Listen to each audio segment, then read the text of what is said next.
Hi everyone, this is Courtney and Brandon from Ruby Red Farm. Today we have a very busy day of moving pretty much all of the animals. Sorry, baby. What all we got on the docket today? So we got to get the teenager chickens out to the teenager coop. We'll get those in. We'll move the meat birds from the little brooder to the bigger brooder. Then we will release the krakens.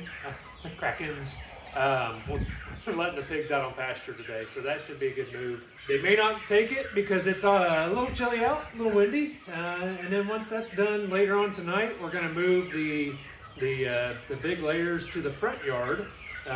They're still in the pasture right now. We're going to put them in the front yard and get us through to the first mow.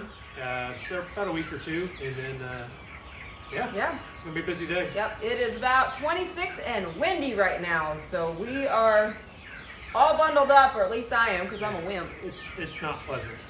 We're gonna get to it. Come on along. If you haven't yet, please subscribe and like this video. Here's the meat chickens under the stairs. Some teeny tiny freebie chicks that came from the school. And then we have the last of our teenager laying hens. We've moved most of them outside, but it's time for the rest of them to join. So this is our teenager coop, as we lovingly call it. We bought this plan online and built this about 3 years ago. This was our very first ever chicken coop that we had. Super slick design, we really like it. It's great for about 25 to 30 adult chickens. However, we end up keeping our teenager chickens in here until they're safe to mix in with the rest of the group. It gets them acclimated to the outside, and then eventually we'll put this in the netting. I'll show you where the big chickens are.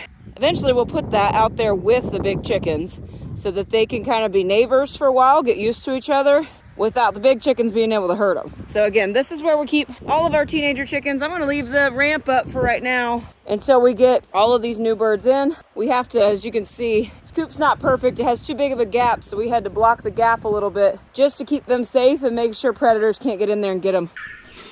Just so you know, this is the safest way and easiest way to transport them. Is just grabbing them by their legs.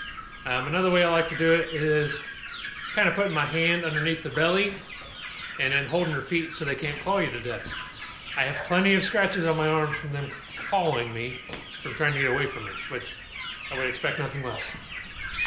Well, if it was last night, then yes. Here we go. Hi, dummies. Okay, it's much easier with two people.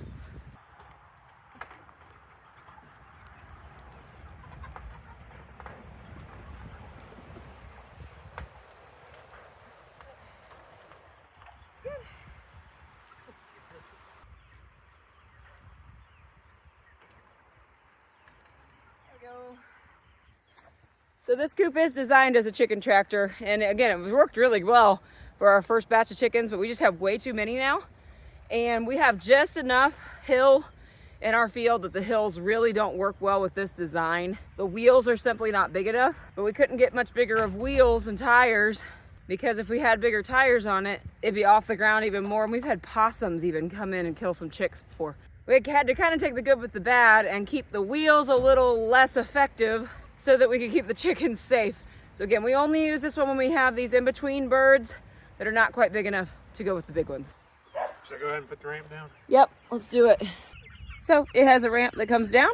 They come out into their run, what I lovingly call their living room, and that's where we keep their water. We'll bring some feed out here in a second as well. These chicks are probably about 10 to 12 weeks old. So they are getting some size, but still significantly smaller than our older birds. But they love this and they're really excited because they got new grass. Just a few chickens.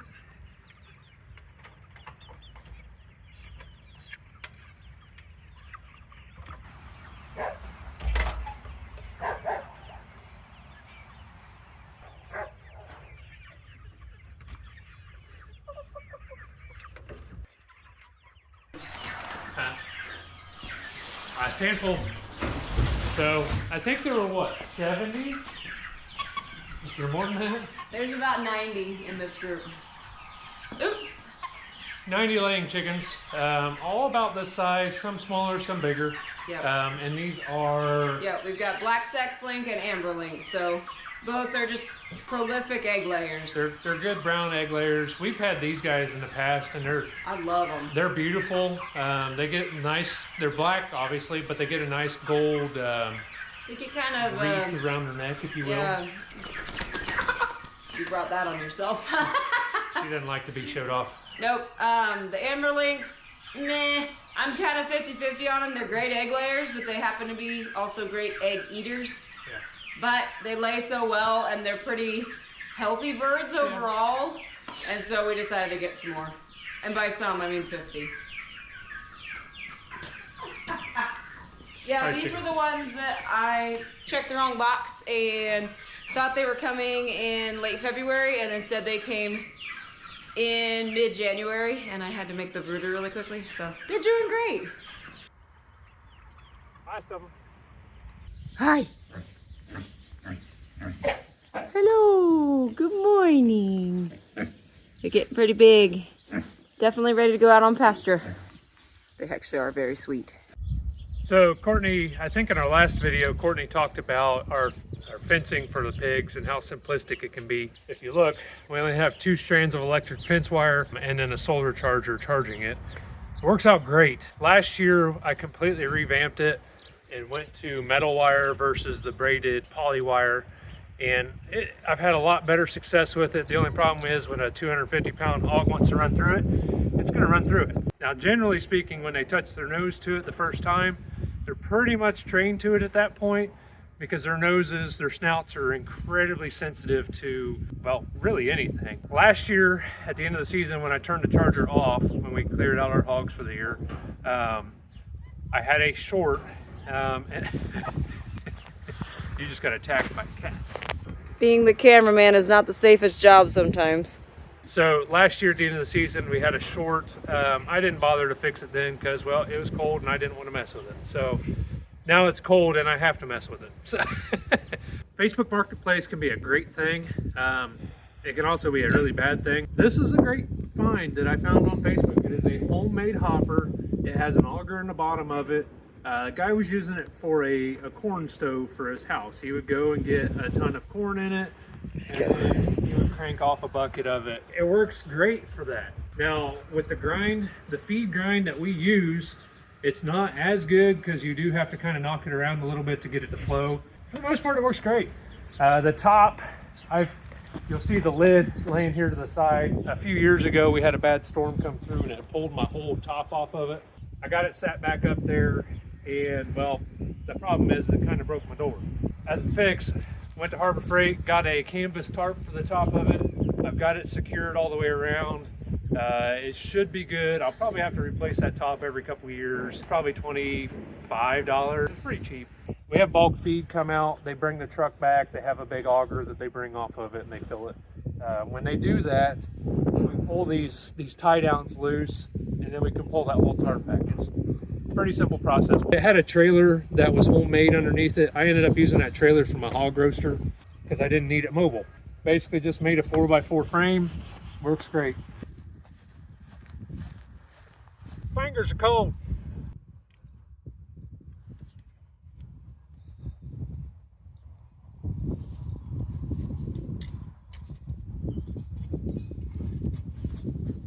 Nothing high tech. And that was clearly where it was arcing out. I don't know if you can see this on camera or not. There's a little charred area right there where that crease is. That was where it was arcing out. So I gotta figure out if I'm gonna replace it. I'm gonna need to add a post. Nice thing about these is they only cost a few bucks, and so they do break occasionally, but again, they're not super expensive to replace, and they are so handy that it's worth it that they're a little bit of a throwaway item. I don't like using them as throwaway items. Well, we just recycle them for a different purpose. They end up going in my garden. Yeah. So now, I got my corner fixed. I went backwards from the last time I did it. I think that'll work out a little bit better, but now I'm going to put some tension through the lines, turn our charger on, make sure it's clicking. If it's not clicking, then I'm going to have to replace it, which I've got an extra one in the garage from when I bought or did this a few years ago. Simple tensioner. Not going to put a ton of pressure through this. So again, this is just a simple fence tensioner.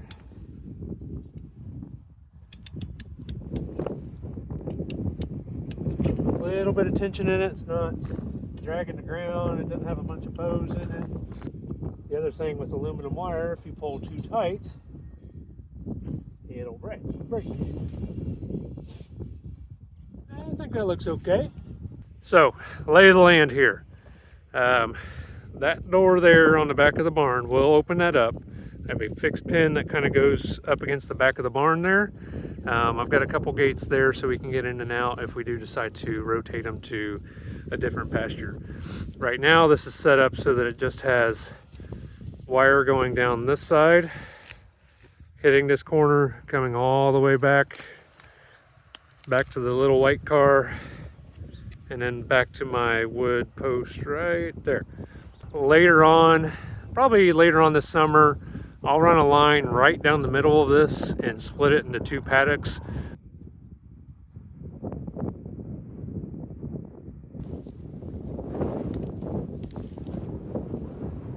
Got a little red light. That means we're charging. Fence is hot. What? Fence is hot. So you're supposed to run these with a ground, and I have a ground for this, but when I moved this charger last year, I was too lazy and over it to really mess with it. So I'm like, hey, my T-post is a ground.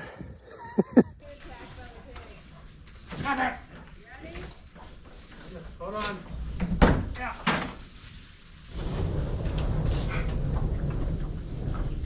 That's good. He's getting attacked by the pigs. You ready?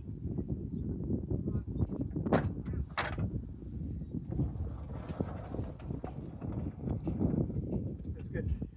Hello. Come on. Nervous. Come on, babies.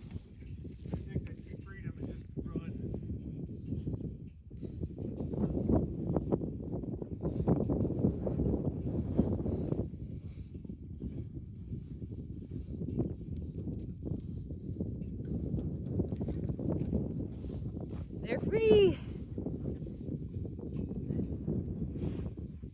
Yeah, pigs really just do not like change. So they are super curious, very smart creatures, and they are going to check it out thoroughly before they just go blindly into a situation. But now we have pigs on pasture.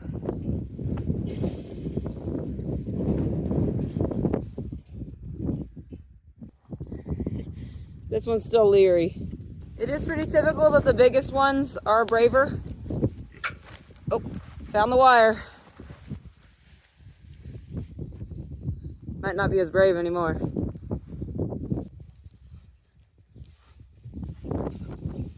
Honey, they got out. That one got out too. Okay, time to catch some pigs. Here, 2 of them just got out.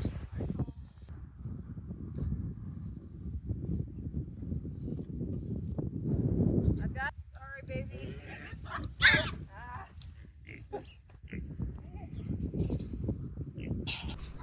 Go. No.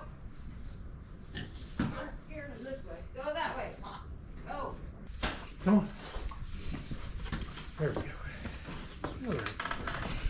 That was fine.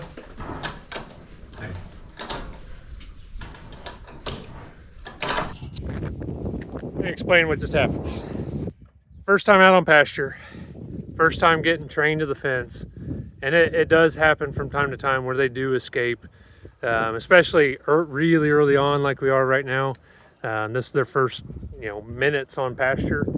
That one over here is the little white one's going to probably test the fence out on that side, but they'll test it a few minutes. They'll figure out, hey, that silver thing that's there in front of me is really it's not pointy. It's not sharp, but it's shocking. Yeah, we'll monitor them here for just a minute. Make sure they don't try to escape again. But they look pretty happy.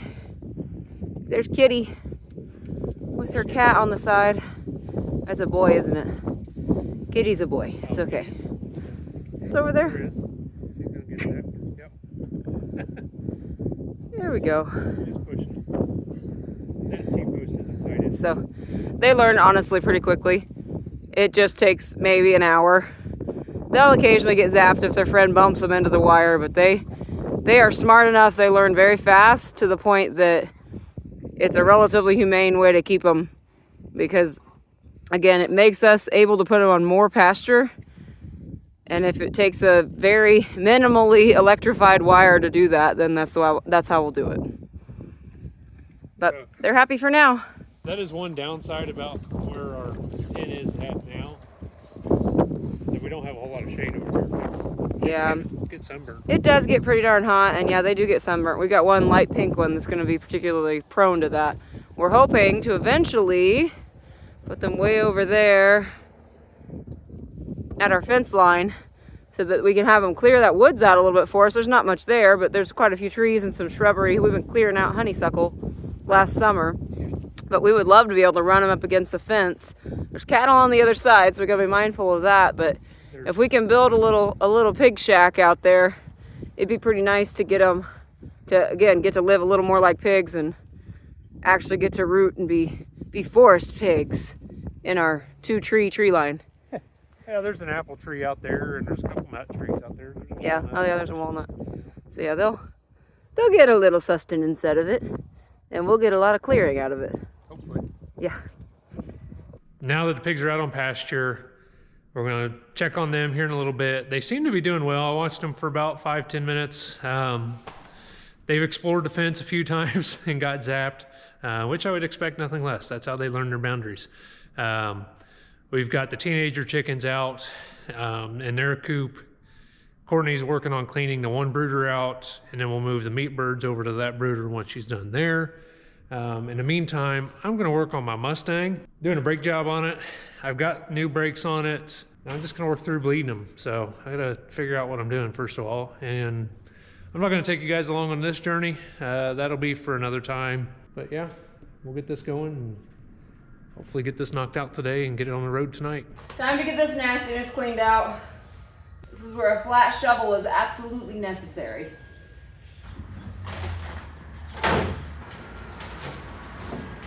So I think we've talked about it before, but these are shipping crates that my husband's work ended up not needing, and they were gonna have to pay to dispose of them. And so instead we took them off their hands. So we've lined these with plastic, and they make actually really nice chicken brooders. We used this metal tub for a long time, but once we started getting more than 25 chickens at a time, obviously that gets way too small too quickly.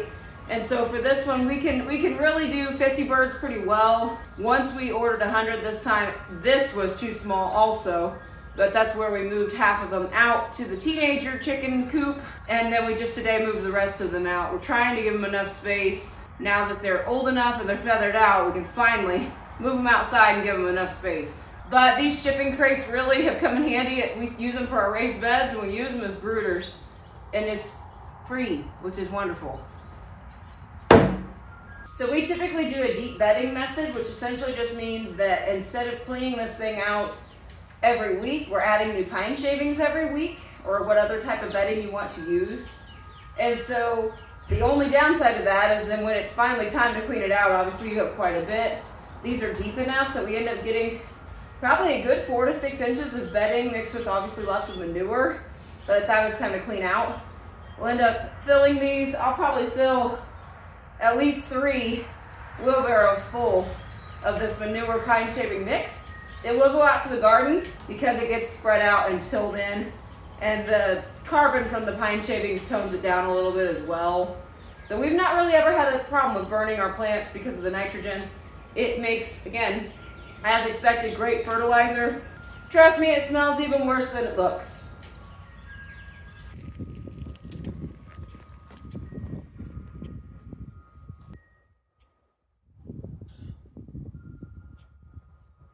All right, I just got the last of it cleaned out. So this is the finished clean out. I'm gonna go double check with Brandon, but I'm thinking we probably need to replace this plastic. We've had to replace it one other time. It's got some holes over there on that far side, and we're gonna be putting meat chickens in here. And no offense to meat chickens, but they're kind of dumb, and they will likely go behind the plastic and die, which we have had happen a couple times. So we don't want that to happen, so we're gonna try to prevent that by replacing this plastic. That'll be nice then for when we get more chickens in May, because we will have some more layers coming. I don't think he knows that yet. These guys are currently just digging that heat lamp. It got super cold. We had to turn the heat lamp back on. We unfortunately lost a few meat chickens the other night because they squished themselves into a corner and ended up getting smothered. So we had to turn the heat lamp back on. Just got a little colder in the garage than we thought it was going to that night. These guys don't have a care in the world. We are going to move them into the under the stairs brooder, let them grow in there. Since there's only 10 of them, that'll be great. We can leave them in there a little bit longer until they get bigger to be safe. They're very cute. Yep, I did decide I'm gonna go ahead and take this plastic out. I know this thing's nasty. They're chickens. They're just nasty. Then go get some plastic and refill it. We'll see how much of this I can do on my own. I might have to call for backup on this one. This thing's heavy. Yep. Word of wisdom, if you're doing a project like this, always err on the side of having a little too much plastic because you can always trim it off. Whereas if you undershoot it, then you're just gonna battle it for the next year. Oh, okay, strong person. My hand's cramping. What do you need? Wow, that's way better.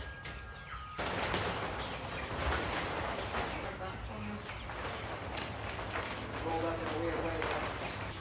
All right.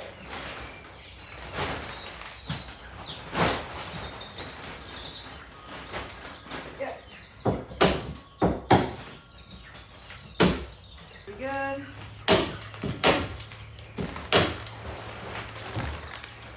It's stuck down. Yep. We got these 2x3s shoved in here, and it's so that it'll hold a light, a heat lamp, and either a feeder or water.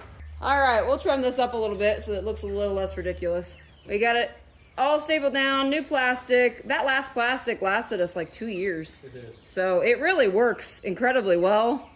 And then, like I said, we can actually repurpose the plastic when we're done with it and use it as a weed control. So it gets a good life. I know I'm gonna add pine shavings, a heat lamp, water, and food, and then we're ready for meat chickens in here. So we put down about 2 inches for that first layer for deep bedding. All right, we got a big trough feeder. The thing with meat chickens we found is you gotta have enough seats at the table. If you don't have enough room for them all to get there, then the bigger ones kind of bully and eat the feed, and the smaller ones don't get it. Somebody's here. So we decided to keep these guys inside for at least another probably week or 2. We typically would have them outside by now, but with this really windy, cold weather, it's just not safe and we're gonna lose too many birds. And so we'll keep them in until they're probably more like 5 or 6 weeks old, and then put them outside for the last 3 or 4 weeks. Not ideal, but it's about the best we can do.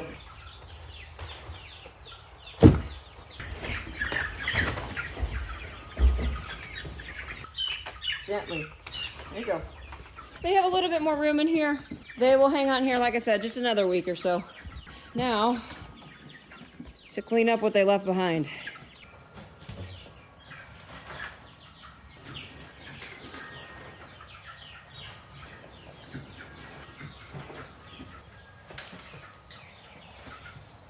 Already going. Holler if you need. Okay, thank You you. know, I like 7 or 8 birds from the Yeah, I think I can handle those. Thank you. When you're done with that, I need help. Alrighty. So if you watched our earlier video about getting this brooder ready for the layers, it's now had the laying hens, our first batch of meat chickens, and now it's gonna have the freebies from the school. So we get a lot of really good use out of this understairs brooder. If you happen to have an elevation change in your house and you have something like this, it's an incredibly handy way to have a relatively enclosed space for chickens so that you don't have to worry as much about heat escaping. So we'll bleach this out, get it sanitary for these little birds. It'll be too much room for them, but there's nothing wrong with that. You can really see how high that deep bedding method got with the meat chickens. So we got up about 4 or 5 inches. But each day or two with meat chickens, we have to put new bedding down. And the reason being is they eat so much food and it has to go somewhere. So while they're putting on a lot of weight, there obviously is still a ton of manure produced with meat chickens. All they do is eat, drink, and poop. So you gotta have a plan. This works out really well. If we had a smaller number of birds, we could have kept them in here quite a while longer. All right, time for bleach water. Now that we got as much of the actual physical debris out of here, we can coat it with some bleach water, let that dry, put new bedding down, and put the new chicks in. This bleach water is diluted about 10 to 1, which is a relatively strong amount of bleach, but, well, chickens are nasty. To keep our garage from smelling as bad, and to keep our new, very vulnerable baby chicks healthy, we gotta kill pretty much all the germs. I've got that thinned out a little bit. I'll let this dry, and then I honestly need to bleach our whole garage floor anyway. So I'm gonna just kind of push this, and we'll bleach mop the garage. It needs it. So I'm gonna let this air out a little. Want to make sure it's not wet, and then once it dries, it'll be time for little chickens. This will be our last animal move of the day. Then we got the laying hens to do tonight. So moving everybody today. Had to come in and wash some eggs because we have sold about 30 dozen from our house the last 2 days. So it's time to restock the fridge. Chicks were starting to get a little bit cold, so I went ahead and got them all snug as a bug. They've got their heat lamp lowered down a little bit. We've got nice fresh bedding, feed and water ready to go. It's kind of nice only having 10 chicks. We got these for free from the school. They found out last year that we had chickens and sent them home with our daughter. And now this year, even though we don't have anybody in that class, the teacher got a hold of me again and we got 10 free chicks. So we love it. There'll probably be a few roosters in there, but that's not a big deal. For now, they are warming up and getting used to their new home. Came out to check on everybody a few hours later. They're still doing fine. Definitely chilly, but they're staying warm under that light. Meat birds have definitely gotten used to their new home pretty quickly. They've nice and warmed up, and I will be feeding them shortly. I needed to start a few seeds today as well. Probably gonna start some tomatoes and peppers today. Okay, time for seeds. All right, I got Romas and Sun Golds. Go ahead and do these next. I really like seeds and such. This place, these are all untreated and non-GMO seeds. I don't use them for everything, but I try to use them as much as I can. I've had really good luck, and their stuff germinates really well. Getting prepped for their move tonight. Get everything as ready as we can, like normal, being followed.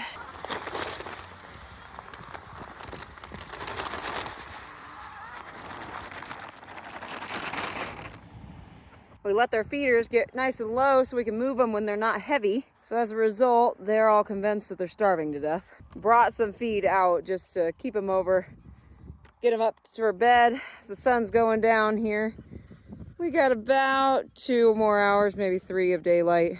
We still have not gotten around to painting this coop because the weather has still not broken.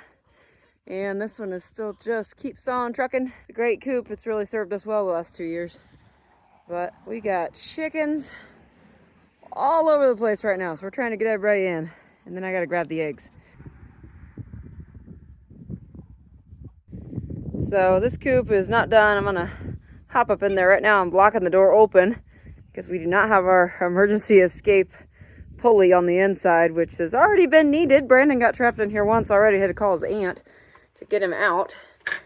We have noticed already with this coop, let me get up in here, that since we did not finish the nesting boxes, they have decided they're gonna lay eggs wherever they please. So we have super cool eggs and super uncool places. So they're doing great. They're laying super well. They just started laying, ironically, for the only time ever, a little sooner than we thought. So they're beautiful, but they've been making little nests all over this coop that are not in the nesting boxes. We're gonna put another bar across the front here, which was always the plan. We just haven't gotten to it yet. So the bedding actually stays in, and then that way they will not lay off to the side. We've got to set this one up on purpose, so at least then there's not quite as many in that back corner that we can't get to. We may end up having to block that off because I have a feeling they're going to want to lay there forever now. But they are utilizing the roosting bars and everything else. So the coop functionally works great, except for the nesting box situation. Come on.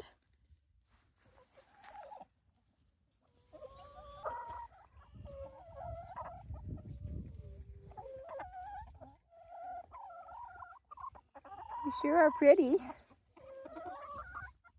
So checking in on these guys. They're actually doing really well so far. It is so beautiful out here, but it is freezing. I don't know why we bothered to keep them in. They always find a way out. And it looks like they went through most of that feed, so I'll be filling that up and getting them some new water. But it looks like the new ones that we added this morning have mixed into the group without any problems. I don't even know what he's doing out here. What are you working on? I'm pretending that I'm a stick loader. Perfect. How's that going? Fantastic. It's chicken time. Sun's going down. It is time to go move the chickens.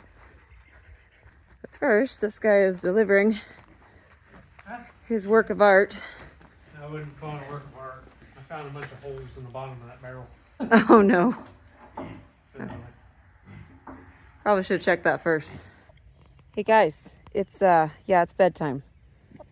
So we're gonna move the coops. We have to get all the chickens in first. They'll get in. Sun's going down. We gotta get as many of them in as we can. And then we will hook up and try to use the four-wheeler today.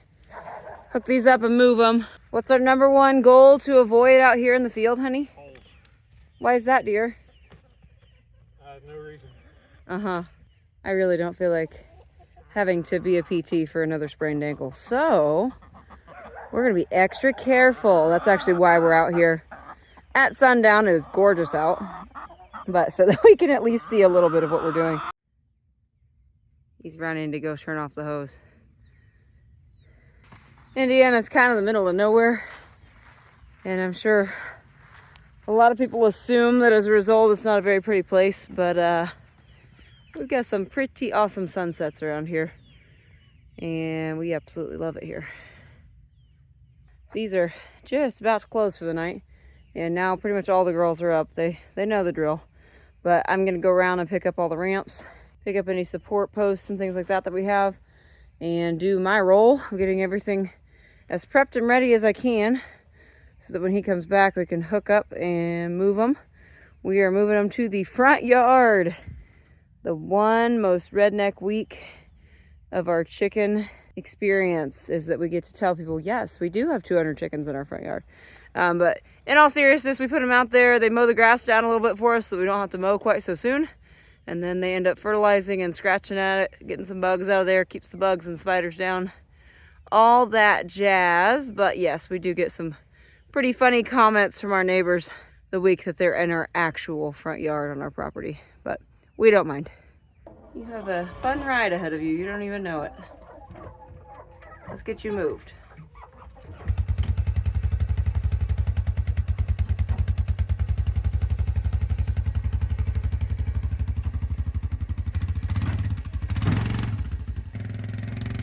Away we go.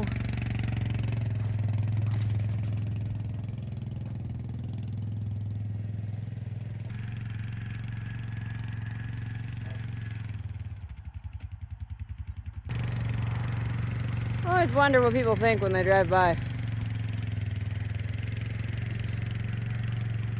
I guess at the end of the day, it really doesn't matter. Kind of looks like a train. Well, in theory, I could hook them together. No. These little chicks just don't quite know the drill yet, especially the ones we just put out here today. They're not going to know to go up top at night, so they're kind of roosting wherever they so please, including a couple on the very top up here. What are you guys doing? But we got just kind of chickens everywhere they felt like going, so I'm going to take a few minutes and get these all put away, make sure they're safe from the cold and from predators tonight. So we got all but 2 in here, I think. Not too bad. They're a little crowded, but this actually does have roosting bars, so we put a few up there so they could experience the high life here. But they're certainly snug, but it'll work for now.